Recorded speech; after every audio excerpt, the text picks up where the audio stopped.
বছর ঘুরলেই বাংলায় ভোট। 21-এ পশ্চিমবঙ্গের ক্ষমতা হাতে না পেলেও 26-এ তৃণমূলকে সরিয়ে বাংলায় ক্ষমতা দখলে মরিয়া বিজেপি। দলের সর্বভারতীয় সভাপতি জেপি নাড্ডা এবার পশ্চিমবঙ্গের বিধানসভা নির্বাচনে দলের কাজ দেখতে নিয়োগ করলেন কেন্দ্রীয় মন্ত্রী ভূপেন্দ্র যাদব এবং লোকসভার সাংসদ তথা ত্রিপুরার প্রাক্তন মুখ্যমন্ত্রী বিপ্লব কুমার দেবকে। বছর ঘুরলেই পশ্চিমবঙ্গের বিধানসভা নির্বাচন।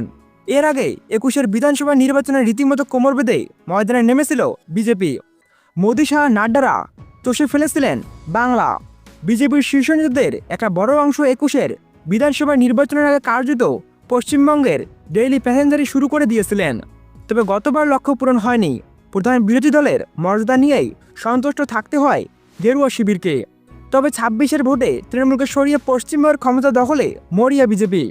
রাজ্যের দলের সাংগঠনিক শক্তি মজবুত করতে প্রায় আলোচনা চলছে কেন্দ্র এবং রাজ্য বিজেপি নেতৃত্বদের মধ্যে। এরই মধ্যে পশ্চিমবঙ্গের বিধানসভা নির্বাচনে দলের কাজ দেখতে কেন্দ্রীয় বিজেপির তরফে ভারত সরকারের পরিবেশন, বন ও জলবায়ু পরিবর্তন মন্ত্রী ভূপেন্দ্র যাদবকে বাড়তি দায়িত্ব সামলাতে নির্দেশ দিয়েছেন জেপি নাড্ডা। এর পাশাপাশি বাংলার ভোটে দলের কাজের তদারকিতে কেন্দ্রীয় বিজেপির তরফে দায়িত্ব পেয়েছেন ত্রিপুরার প্রাক্তন মুখ্যমন্ত্রী তথা বর্তমানে লোকসভার বিজেপি সাংসদ বিপ্লব কুমার দেব।